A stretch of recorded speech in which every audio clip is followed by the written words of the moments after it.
Hey guys, it's X, and welcome to a League of Legends video. Now, there are a couple of reasons that I wanted to do this video, and it's for a good cause, so I hope you guys will listen in on this, and I hope a lot of you will get on board. And I'm talking primarily to those of you who have never played League of Legends, who are interested in playing League of Legends, or who will be interested after seeing this video. You guys are the ones I'm talking primarily to. But primarily, I just wanted to play this game because I felt like playing it again. I played it last year, and I've recently come back to it, and I'm having a blast with it. But secondly, a viewer of mine who goes by the name of Soulmagika on League of Legends, he sent me a message on YouTube letting me know that he has been diagnosed with glaucoma, and what that does, for those of you who don't know, is it degenerates your eyes and your vision uh, over a period of time, so that eventually it leaves you completely blind. And this happens within a year or two, usually. Um, so what he's doing is he's doing all of the things that he loves that require his eyesight, which are a lot of things, obviously. I mean, imagine all the things that you love that require your eyesight. So he's doing all of the things that he loves while he has his eyesight before his life changes forever. And you have my condolences, Soul Magica. So he sent me this message, and he let me know that he loves League of Legends. That's one of the things that he's really into, that he's doing. And Riot Games, who publishes League of Legends, they're the creators of League of Legends as well. They have a referral program, and every player gets a referral link to refer other players to the game. And if any player refers a lot of people, like 10,000 people, that player will be flown out to the League of Legends offices, to Riot Games offices, and they'll be able to design a champion of their own. Uh, and that's something he would like to do. He would like to leave his mark in one of his favorite games before he can no longer play it anymore. So I have put his referral link in the video description. If you are interested in playing League of Legends, please, please, please use that link. League of Legends costs nothing to play. In order for it to count, you have to use his referral link, and you have to play to level 5, just so you guys know. Um, but yeah, I'm going to show you a video on about League of Legends, a game that I played. So I hope you guys will enjoy it, and I hope it'll get you interested enough in playing so that you can help Soul Magica out. So anyway, let's go ahead and get into the game. Alright, so when you first start off, you start off near a shop, and you can click on the shopkeep, and you can buy an item for your character, or however many items your 475 gold will let you start off with. And I prefer to start off with a Makey pendant, and you can see here it builds up to a bigger item, and that's one of the things that you can do in this game. I also buy 2 mana potions to start out. And your build depends a lot on how you plan on playing your character, like what strategy you plan on undertaking. And I'm actually going the middle lane here. Let me go ahead and explain the basics of the game. You have 2 nexuses, or is that nexi? I don't know. Each team, shut up, Pantheon. Each team has a nexus on either side of the map. They are here and here. This one is ours, the one in the blue lower left, and the one in the top right over here is the enemy's nexus. Your goal is to get through one of these 3 lanes that you can see if you look at the mini-map in the lower right. That's where I'm explaining all this. Your goal is to get through one of these 3 lanes, or all of these 3 lanes, by destroying the 3 turrets in each of the lanes, and reaching the enemy nexus and destroying the nexus. That's how you win the game, or you force your opponent to surrender, just like in StarCraft. If there's a point where they know they're going to lose and they can't come back, the enemy team can surrender, and you can win the game that way as well. Alright, for more experienced players, you will notice that I am in the, and I think minions are about to spawn, so I should just shut up for a second. Minions have spawned. There we go. Alright, I don't like to talk over the voices in the game. But yeah, more experienced players, you'll notice that yes, I am Pantheon, and yes, I am in the middle lane. And you'll also notice that we have a Ryze on our team, and Ryze would be the better bet for that purpose. But Ryze was actually in Ventrilo with one of his friends, and they wanted to lane together. So that left...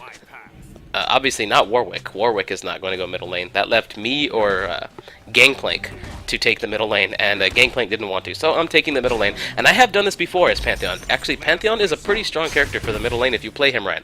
I'm going up against an Ezreal here. Ezreal is a caster type character. All of his abilities are skill shot based. He has to aim them manually.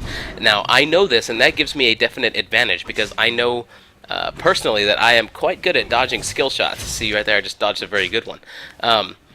So my goal here is, and the reason I picked a bunch of mana items as Pantheon instead of going for attack power first. See, my character is a melee type character, and he thrives on mana and mostly attack power because he's melee.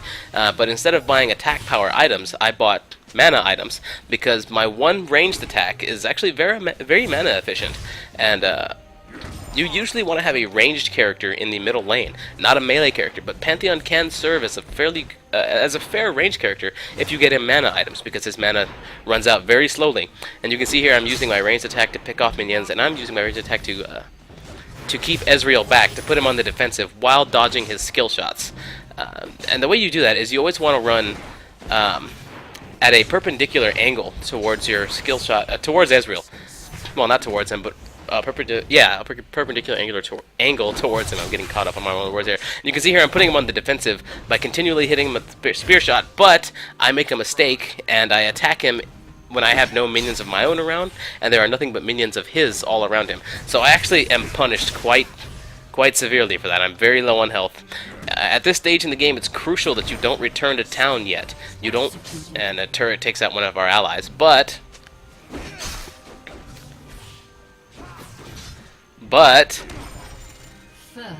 blood. there we go. Our Rise actually draws first blood in one of the other lanes. And if you look at the mini-map in the lower right, you can see that my other teammates and the enemy's teammates are actually doing something similar to this in the other lanes, but they're doing 2-on-2 matchups. Now, the middle lane character will get a lot more experience because he doesn't have to share it with anybody, because he's fighting one-on-one against an enemy opponent.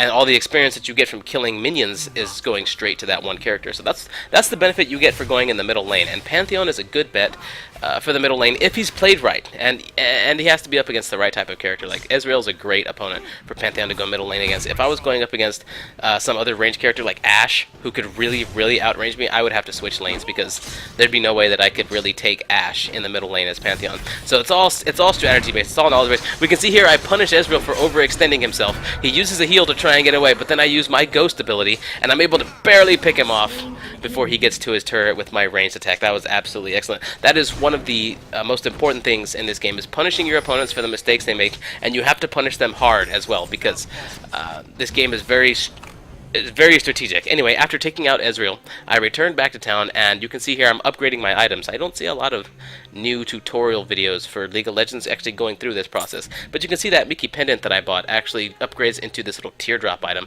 and that's actually an upgraded version of that Mickey pendant, and that will in turn become a much bigger item. And the item that I'm going for here is the Masamune. It's a sword that gives me mana, and it turns my mana into attack power. So it's a great item for Pantheon, because he is very mana intensive and he is very attack power intensive. So getting it early is important, because every time you attack with the Masamune in your inventory, and here I'm going to use my ultimate ability on Ezreal. Watch this.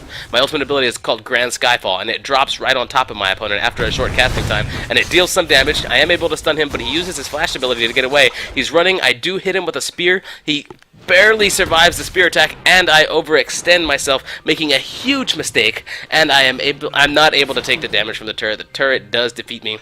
Fortunately for me, this is my only death in the game, and I use this death with the gold that I have to take the opportunity and actually just buy a new weapon to increase my attack power. A little later, I do come into the game. I do come back into the middle lane, try and get some revenge here. You can see I'm still pushing Ezreal back, even though I have suffered a death. But he does overextend yet again, and I'm able to punish him using my Ghost ability and my Heartseeker Strike. I do tower dive him again. I don't learn my lesson, apparently, but I knew I could get him this time. I knew I had the health to do it. My Aegis of Zidonia's shield was up, so I was able to block one of the turret's attacks, and that's what actually helped me survive. And you can see my teammates are actually absolutely ravaging the enemy team in the other lanes as well.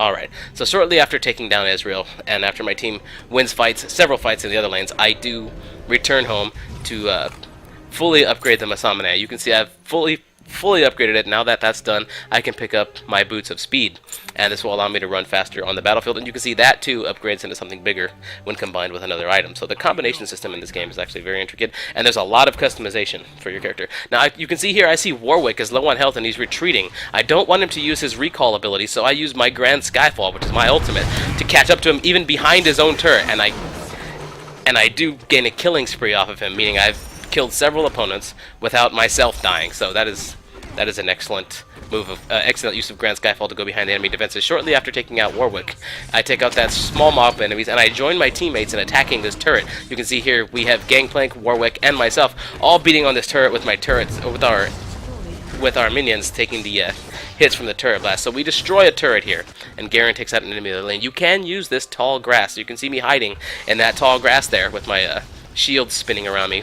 I am hiding in this tall grass to set up an ambush. I do mark the enemy Garen, who is this guy with the big sword. You can see I mark him by pressing G on the keyboard and clicking on him. I mark him for death, so that tells my Garen here in the left lane to attack him along with me. So if we both target him, I hit him, I stun him. No, I don't stun him. I hit him with a shield.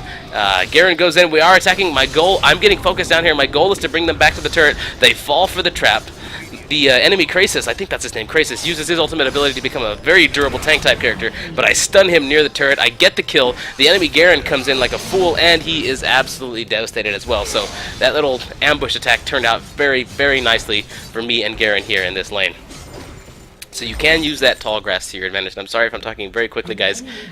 I know I'm supposed to be using this as a method to show newer players how to play the game or what it's all about. So here we see a Cho'Gath coming into the high grass with me, and this is a good team fight here. I'm almost dead. My Gangplank ally, he uses his heal ability and then his ultimate to cut off the enemies at the pass. Now, myself having taken a lot of damage, I should retreat, but I know that the enemy is going to be retreating to this particular location where I'm using my Grand Skyfall, and I cut them off with it, and the landing kills Ezreal, and we are just barely not able to get Cho'Gath. But that was a very good team fight. I like how that turned out. It was good use of both of our ultimates, mine and Gangplank. Gangplank himself doesn't survive. He does survive, but not with too much HP. A little bit later in the game, we can see I'm leading a group of minions towards an enemy turret, and leading some minions into a turret is a very good idea if you know the enemy is either down on the ropes or they're in different lanes, because it allows you to take out a turret by yourself along with the help of your minions. As long as you don't lead the charge ahead of your minions, and the turret will target the minions every time. So I am able to take out this turret. And I'm always looking at other parts of the map. I'm hardly ever looking at myself if it's not necessary. And here I see that Garen is waiting by his turret for defense, and I'm going to use my Grand Skyfall ability to force him into the enemies. See, here we go. He can't retreat now. He has to attack my guys, or he has to die. And I do get him with a following strike. That was kind of a kill steal on my part. I didn't mean to actually steal the kill. I was just trying to force Garen towards my friends so that he couldn't hide from the protection of his turret. Having destroyed that turret, the enemy does surrender. The enemy surrenders, and we can see that their nexus explode. Victory. Wow, that was actually very intense. That was difficult to commentate. But yes, we do take the victory, and I'm going to go ahead and put the score screen up here in just a moment.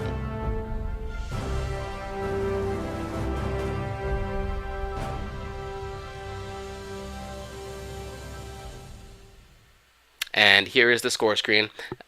Here we can see that nobody actually dropped from the game. Nobody left. Everyone was actually, everyone stayed, and that's kind of rare. You don't always see that, but yeah, everyone did stay in the game, even on the enemy team. So that's pretty good.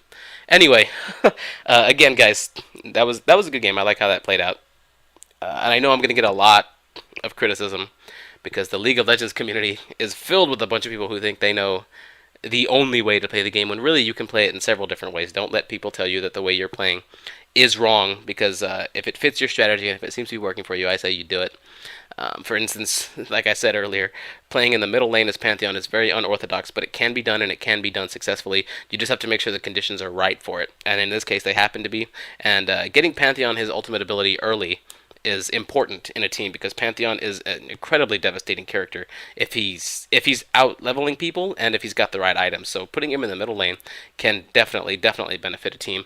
But don't take the middle lane away from somebody who could make better use of it. Ashe is a much better choice than Pantheon for the middle lane. I wouldn't say Corki is, but anyway, there are several other characters who could do a better job. But given fewer options, Pantheon is a great way to go for the middle lane. Anyway, thanks a lot for watching, guys. And again, if you are interested in this, please use the referral link down below, because as I explained in the beginning, it would be really useful to get several referrals, a whole bunch of referrals on that link to really help someone who's really down on their luck. So yeah, anyway, thanks a lot for watching, guys, and I will see you next time.